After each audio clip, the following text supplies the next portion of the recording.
standing legacy, and yun din yung pinag-pray ko dito sa akin na magkaroon ng legacy dito ang Baptist Church. No? Yun, ang ganda ng pwesto, strategically, highway, and kahit sinong Christians, any denomination, kahit non-Baptist or non-Christians, are may hiling pumasok. Maganda kasi sometimes, itong problem, tao tayo, humanly speaking, na pumapasok tayo sa simbahan, ay, hindi yung simbahan dito, tolda. Alam na, ganun daw mga Baptist churches, tolda. No? Pero yung church daw, maganda. Talagang, pagdating doon, the city, ganyan, ang daming access from Kabuyaw, Binyang, nadadaan talaga ganda ng church namin doon. And, maganda siya. So, pwede mo siyang pasukan. Instead na pumunta ka pa sa bayan, pumunta ka pa dito, or doon, doon ka na lang pupunta. Ang dami naming walk-in po doon. When we were there, ang dami doon walk-in, ang dami rin walk-out. Meaning, ako, I'm a youth director din doon, same as here. Ewan ko ba, but that was lacking sa ating po mga Kristiyano is the fellowship. Sometimes pumasok na, and then, ang isip ng tao is, hindi na ako babalik dito. Parang hindi ako welcome. So, ang church po must cater the true Christian fellowship. Why? Because it's the only institution na ipinorm ng God, instituted by God, para makater yung fellowship. So sometimes, pinaghalo natin yung fellowship and socializing. May kaibahan din naman po yun. Socializing po, masaya, awanan, pamilya, yan. We went in Palawan, wow. Isa sa pinakamasayang birthday ko, or mag-birthday ko pala ako. Yung regalo niyo po, nanay ko. Mag-birthday ako this week. Sa punto sa pinakamasayang birthday ko, why? Kasi kompleto po kami. For the last 25 years yata, ngayon lang kami na kompleto. Kasi lingid sa inyong kaalaman, uli lang lubos po ako, di ba? Wala akong nanay, tatay, nasa ibang bansa, mga kapatid ko nasa ibang bansa. Ngayon, nag-uwian ko sila. So, we have fun. So, we have a fellowship. We have hindi pala fellowship kung may natawag yun. So, socializing. Yan. We went to Palawan. The problem is, yun, naka-wheelchair po ako. So, tatlo kami naka-wheelchair. Ako, my mom, and si nanay. Kasi hindi rin siya So, we stayed 4 days there. Pero yung isang araw lang kami na-enjoy, yung kami tatlong milamamsi na sumama doon sa city tour. Hindi kami nakapag-island hopping, hindi kami nakapag-underground river, yung pasyal, blah, blah, blah. Kasi, ang sakit talaga, para kong flamingo na nakaganin yung isang pa. So, hindi ako nakapag-enjoy ako kasi I have my company, I have my family with me. Ang saya. First time ko rin makita yung kapatid ko, yung kapatid yung lalaki, yung kapatid pastor sa Bible College.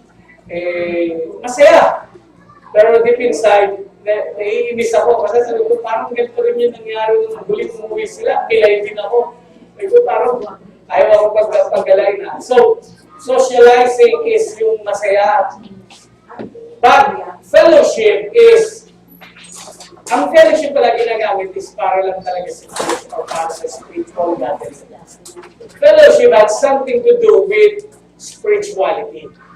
Yun. So, ito mo sa church, again, hindi mo tayo magsa-socialize dito. No? But sometimes, imbis naman na we have true Christian fellowship. Ginagawa naman natin to as if nagso-socialize tayo ng kanya-kanya. So, sabi ko nga, 5 years, 10 years na kayo magkakilala, pero pagpapasok kayo ng simbahan, you don't have any fellowship with each other. Uupo lang kayo dyan, And then, para tayong rutinar na lang, nakatulig upo, papasok, and then lalabas. Something like that. So, hindi po gano'n yung sinasabi dito ni Paul about Christian fellowship. No, dito sa binasa natin, true Christian fellowship means sharing together in the things of God. Kaya nga nandito tayo, we're sharing together in the things of God. But the problem, sabi ko nga, come and go. No? Friends are, sabi nga rito, come and go. Pero yung Christianity fellowship, hindi dapat gano'n. No? It must sustain. It will sustain. It stabilizes your faith. Yun yung true fellowship. No? The problem is, parang nag-fellowship kayo as in, wala lang. No? Yeah. It stabilizes your faith. No? Nagpapatatag. Kaya tayo may gathering na ito, not-presenting the assembling of ourselves together. Ginagawa na ito weekly or meron pa tayo midweek is to stabilize our faith. No? The problem is, ano bang faith ito? Now, we have the Lord Jesus Christ, the faith in the Lord Jesus Christ. Ang problema sa iba, sabi nga, some are coming here just for socializing, some are for business. And I remember, ang church ay ginagawa rin rehabilitation center. Pastor. I remember, patay na yung pinsan ko eh.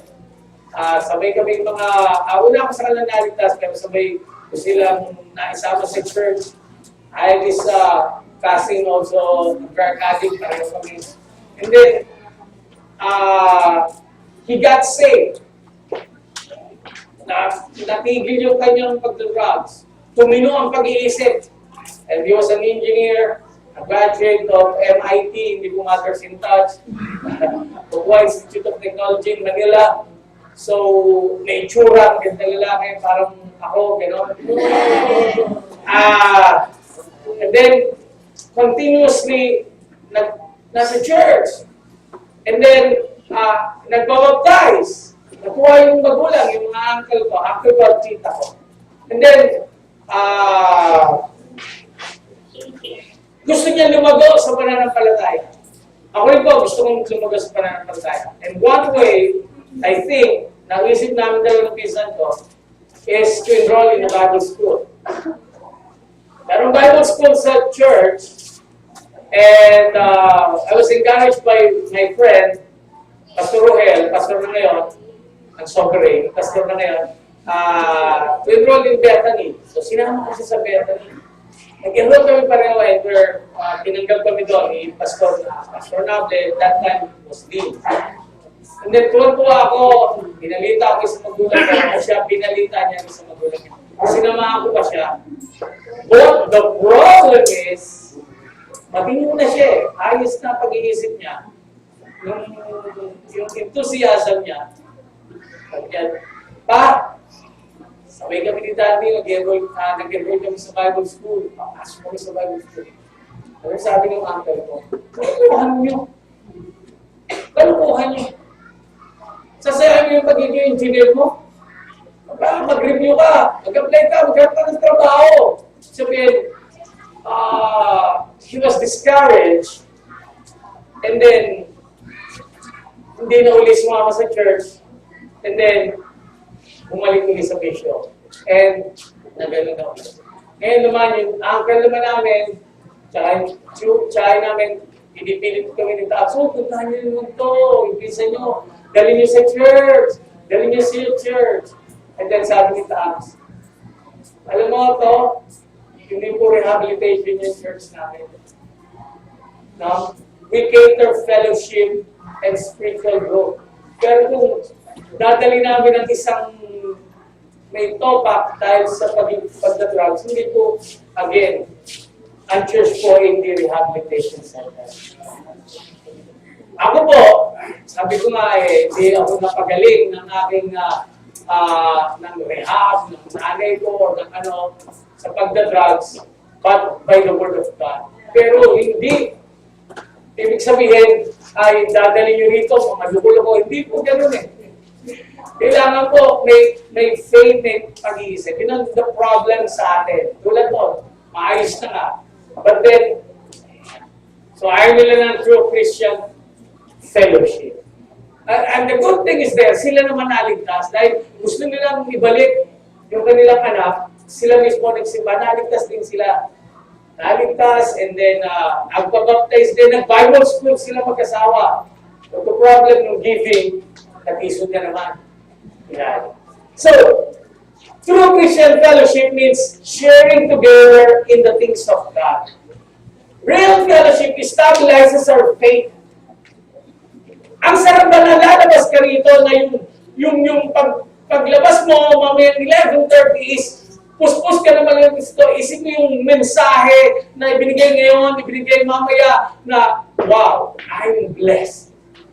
No? Yung nakapagpatatag ng iyong pananampalataya sa Panginoong Yesus. Nakapagpatatag ng iyong urge na gumawa sa gawain ng Panginoon. Yun po yung napakaganda. That's true fellowship. Hindi yung paglabas mo, I remember a friend, young people, a young lady, I think nabasa ko sa kanyang post yata o sa Instagram. Nalungkot ako. Sabi niya, dati kapag nalulungkot ako or I was down and depressed, punta lang ako sa church. Ngayon, sabi niya, pag pupunta ako sa church, parang mas lalo akong nade-depress, mas lalo akong nagdadam. So parang ang lungkot isipin na merong ganong nakakaramdam sa church. Tayo po. So hindi po ganon. It must stabilize our faith and it will sustain. Kapag sustain sa atin, no, yun po yung true fellowship. Here, dito sa binasa natin, meron tayo makikita 5 strands of true fellowship. Dito sa verse na to. Verses 3 and 4, let's read. I thank my God upon every remembrance of you, always in every prayer of mine for you, all making request with joy. Number 1, makikita po natin sa katotohanan dito ni Apostle Pablo sa kanyang epistle is true fellowship means praying for one another. Yan. So, sabi ko nga, fellowship is about regarding spirituality, shared together the things of God. True fellowship means praying for one another. So, makita natin, even though si Paul dito was confined, at hindi niya kasama yung mga taga-Pilipos or yung mga Philippians, his claim could not prevent him from thinking about them and praying for them. Nakakulong siya dito, sabi dito, I thank the God upon every remembrance of you, always in every prayer. So, ang true fellowship means praying for one another. So, in order for us to have true fellowship, kailangan magpanalangin tayo sa bawat isa. No? We must love each other, we must pray each other. Yung mga pangangailangan ng church, pangangailangan ng bawat isa, kalusugan yan. Especially. No? So, makita natin dito, his remembrance of them filled with him with thanksgiving and joy. Na as he thought about how God was truly at work among them. So, kahit siya nakakulong, but yung fellowship niya sa pamamagitan ng prayer ay naandun. So, tayo po, here in the church, kailangan po ay nagpapanalangin na tayo sa bawat isa. Kailangan po natin. Na ako sa Bahrain, nung unang punta ko doon sa Bahrain, I was there 2002, I think. And then, naikwento ko na to.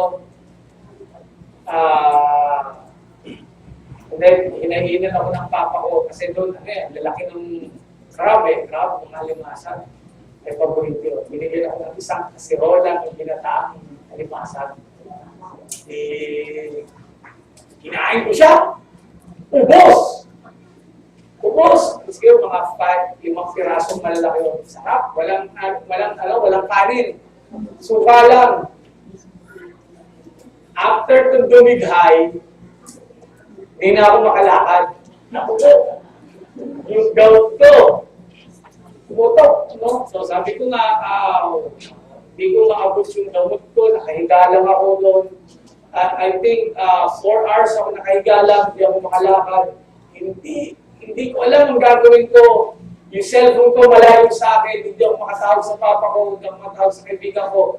Wala akong magawa. And then, just to pray. Pagbulo, sana po. Kayo pala inuna ko, hindi yung ano-ano.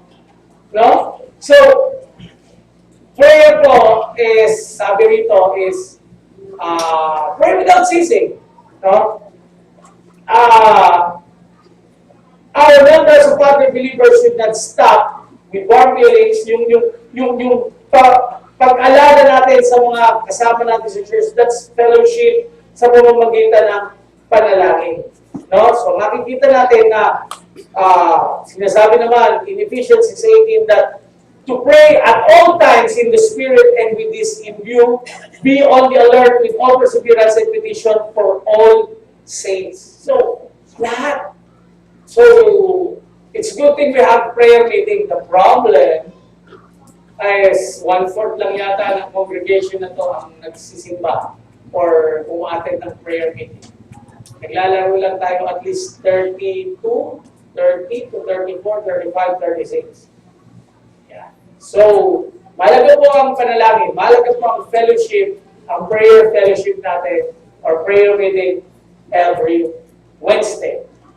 Also in 1 Thessalonians 5:17, sabi dito, we're told to pray without ceasing.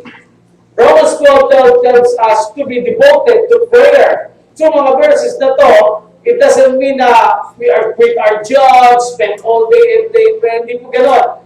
The word translated without ceasing, sabi rito ay ginamit, is para daw siyang yung hacking cup, yung ubo, yung dalahit ng ubo.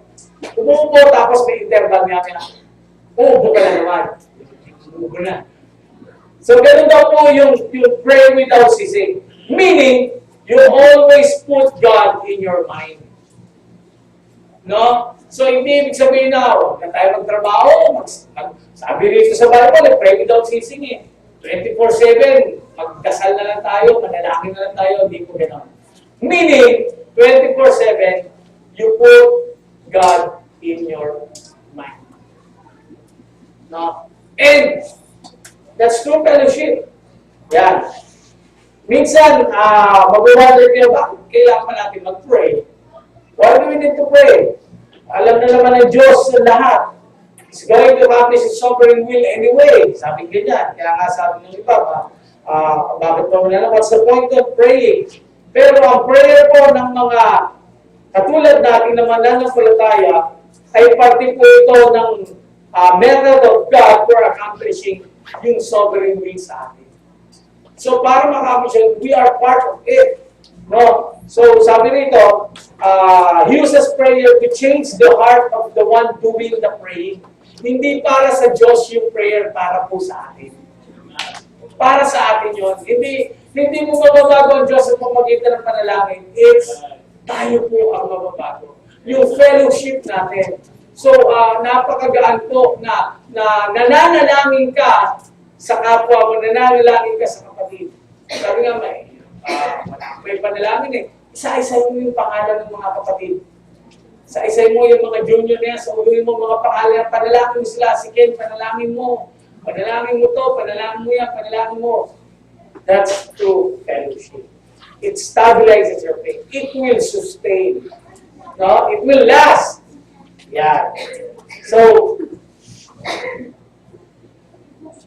yung isa, if you're having trouble with another believer, if it's your family member or churchmate or sa pamamagitan ng prayer, mawawala po yan. So, true fellowship means praying one another. Then verses 5, let's read for fellowship in the gospel from the first day until now. Then jump tayo 7, even as it is meet for me to think this is of you, because I have you in my heart, inasmuch as both in my bonds and in the defense and confirmation of the gospel, ye all are partakers of my grace. True fellowship means serving God together.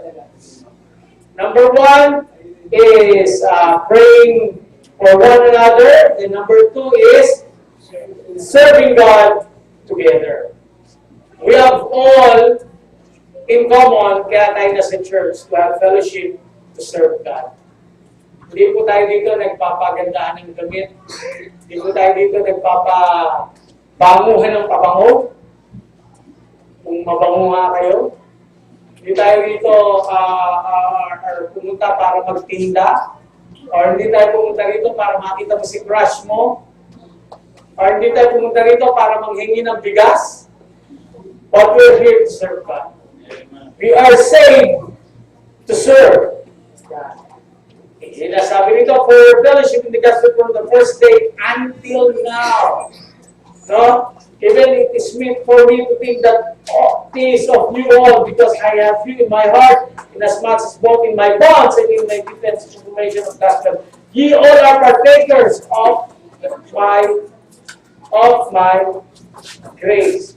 So, yun po, no, we've read seen na yung Philippians, joined by Paul because of the gospel. They were active in serving the Lord. Yung konsepto ng being a church member or just attend the church service, yun nga sinasabi ko, parang once a week na attend ka, uupo, and then lalabas, next Sunday na naman, parang nagiging routinary na lang. So, yun po yung parang nagiging konsepto ng iba. But it's not the real fellowship. It's not the true fellowship. We must serve God. So, it should be first never saves anyone so that they can just add church attendance. Hindi po kayo niligtas ng Panginoon para pangpadagdag lang. But, niligtas po tayo ng Panginoon to serve Him. No? So, we must live happier serving God. So, kaya nga ang church dapat is a Christ-centered church, hindi po self-centered. Every believer saved to serve God. No? That's true fellowship. Then, another thing. Verse 6. Being confident of this very thing, that He which hath begun a good work in you will perform it until the day of Jesus Christ. True fellowship means trusting in God's sovereign working in one another.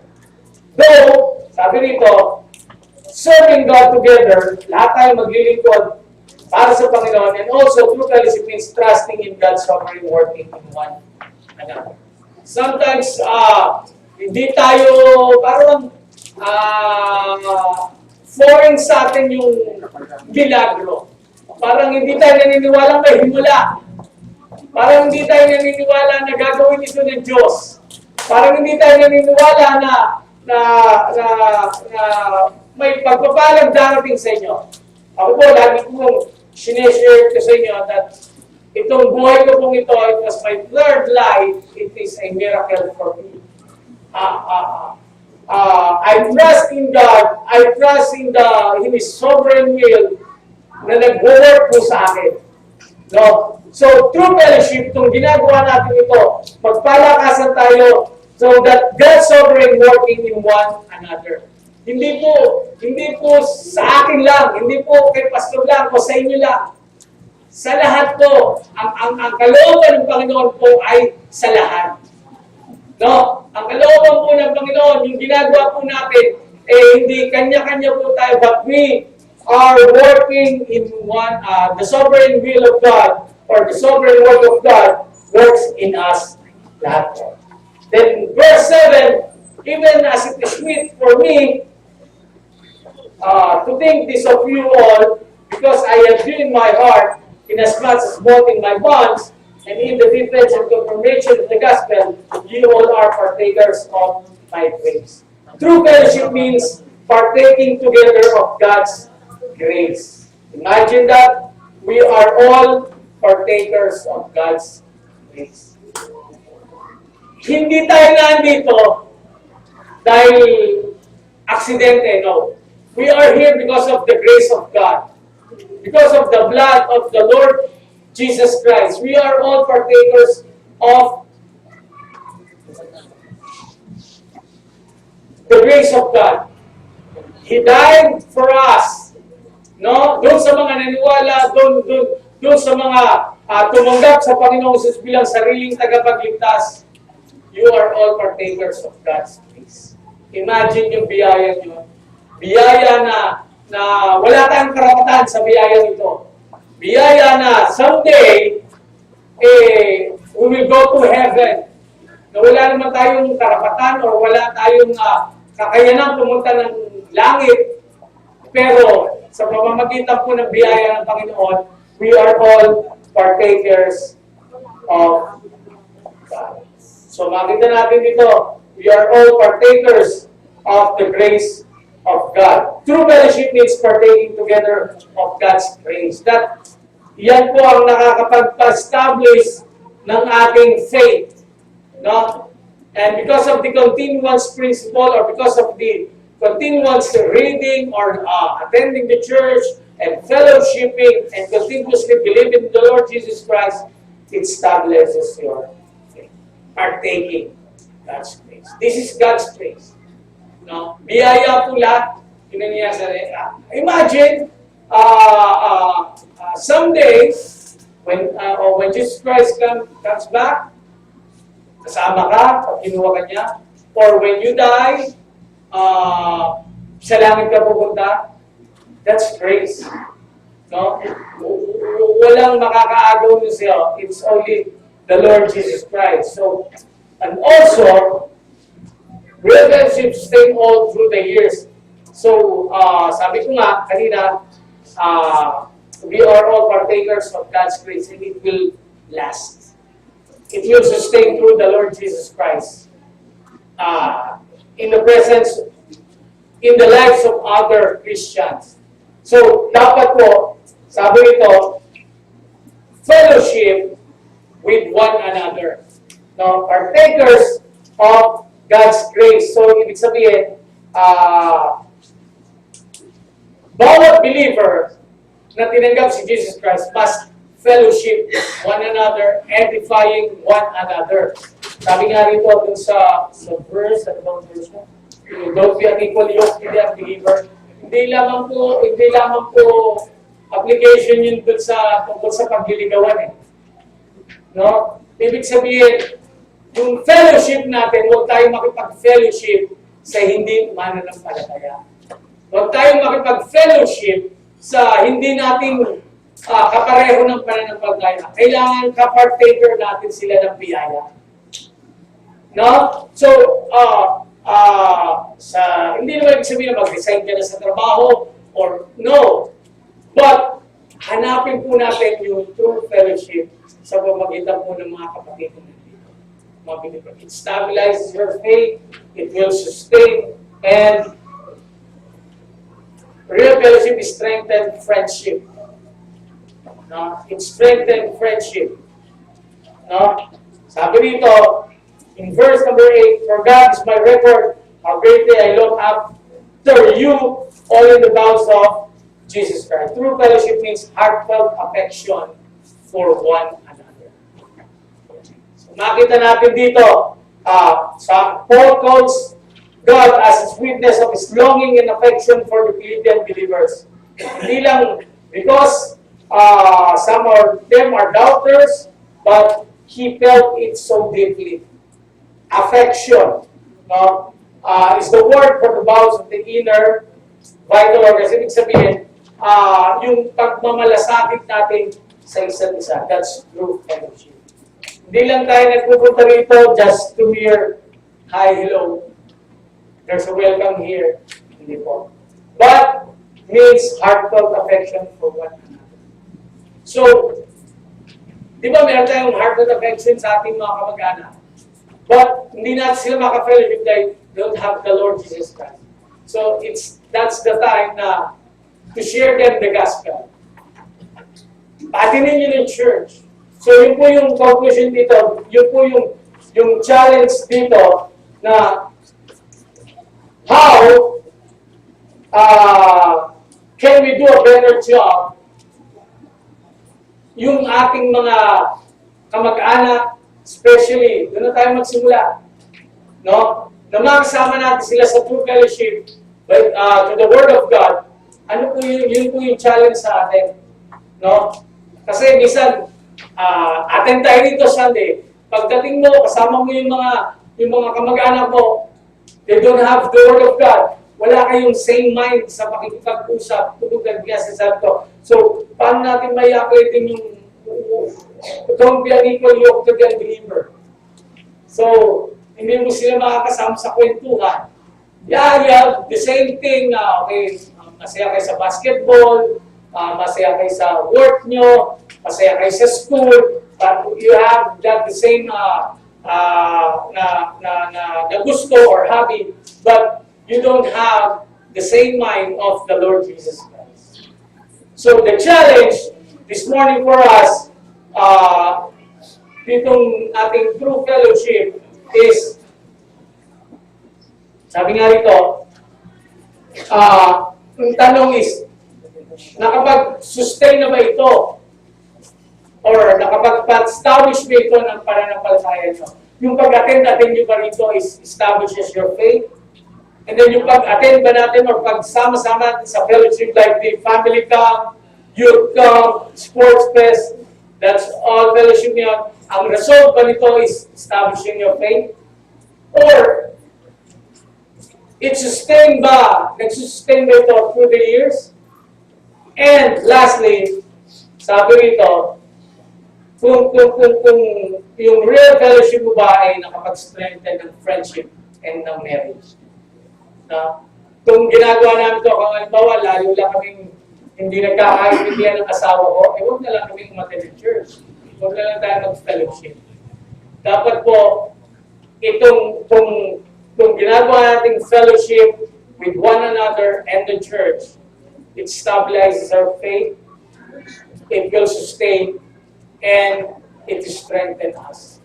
Tumatag yung pagiging magkaibigan namin ni Marley, tumatag yung pagiging magkakaibigan natin, magkakapatid. Tumatag yung pagiging mag-asawa nyo. No? So, makita nga natin dito, how Christian fellowship affects the friendship of people of God. Dapat tayo talaga yung mga magkakaibigan. But the problem, Sunday lang tayo magkakaibigan eh. Pagka Monday to Saturday, iba na yung kaibigan natin eh. Kaibigan na natin si Lotto, kaibigan na natin si Carrera, kaibigan na natin si Internet, kaibigan na natin si Career, kaibigan na, no. So we must, our friendship, our Christian fellowship was built upon, I have 4 things dito na characteristic ng magandang friendship or fellowship. Number 1 is honesty. Now, Proverbs 10:7-6, kaya Alan? Yan. How Christian affects fellowship. How fellowship affects yung ating friendship. Proverbs 27:6.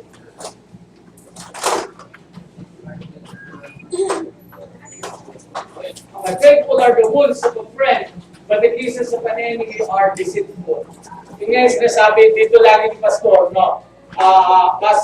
Mas okay daw, mas faithful ang sakit na nabibigay ng kaibigan kaysa sa halik ng tao. Sometimes, hindi tayo honest sa fellowship natin. No? Nakita natin si kapatid, may ginawang mali, hindi mo siya sasabihan. So, we must be honest sa bawat isa. Sa asawa nyo, kailangan honest kayo sa girlfriend mo, sa boyfriend mo. Kailangan honest ka in order to para ma-strengthen niya. Another thing is dependability. John 15:12. Fellowship must have dependability. John 15:12. This is my commandment that you love one another as I have loved. Lord Jesus Christ, mahal niya tayo and we must depend. So hindi dumidepende na lang tayo kung kani-kanino. No? Another thing sa ating fellowship, Proverbs 27:17, another characteristic of this true fellowship is Proverbs 27:17, iron sharpeneth iron, so a man sharpeneth the countenance of his friend. Also encouragement. No? Dito, yung true fellowship, yung ginagawa natin ito, na pag nakakapag-encourage tayo sa isa't isa. No? Yung ginawa nila Sir Pauling yun, yung tatuhan, dapat ma-encourage natin yung isa't isa. Na at least makapagdala tayo ng kaluluwa. One soul a year ba? At least one soul a year. Dudoble tayo dito. No? So, encouragement. Na-encourage natin ang bawat isa, yung kapatid na hindi na nakaka-church. Come again. O yung kapatid na nanlulumo, encourage them to attend the church. And that's fellowship. And last thing, Proverbs 17:17. Proverbs 17:17. A friend loveth at all times, and a brother is born for adversity. Acceptance.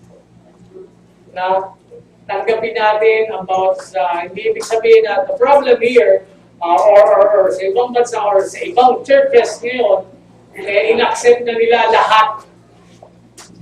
Mundo, drums, and sa Amerika po, yung po yung dilemma ng pinsa namin, pamakin ni Taams na pastor, Baptist pastor sa California.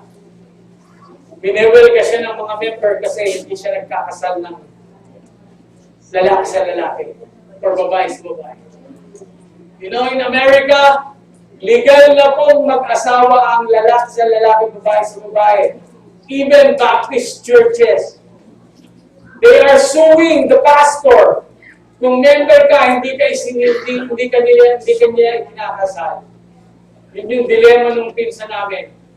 So, sama natin sa prayer natin yung pastor, that the name, Ibayan, yung apelyido niya. No? He was a pastor there. Lagi siyang maraming mga sulat sa kanya. Nanggagaling sa offering box. Kasi sinasabi, we hate pastor, discriminate mo kami. Ayaw mo kami ikasal kasi nandinindigan siya na hindi dapat ikasal ang lalaki sa lalaki. Here in the Philippines, meron na rin gumagawa ng ganyan. Diba? Marami tayo nabalitaan na kinasal na babae sa babae, lalaki sa lalaki. Aiza Sigera, na alam natin noon na nagsa-Sunday school, sama ni Connie Reyes sa Christian movement. Pero ngayon, si Aiza Sigera ay may asawa ng babae. No? Aiso, ang pangalan yata? Aiso. No? Nakakalungkot. No? Hindi ibig sabihin ng acceptance dito ay tanggapin natin sila. Hindi po. Tanggapin natin sila dahil mahal natin sila. Hindi yung kasalanan nila, pero tanggapin natin sila mismo. Hindi yung ginagawa nila. I was an addict.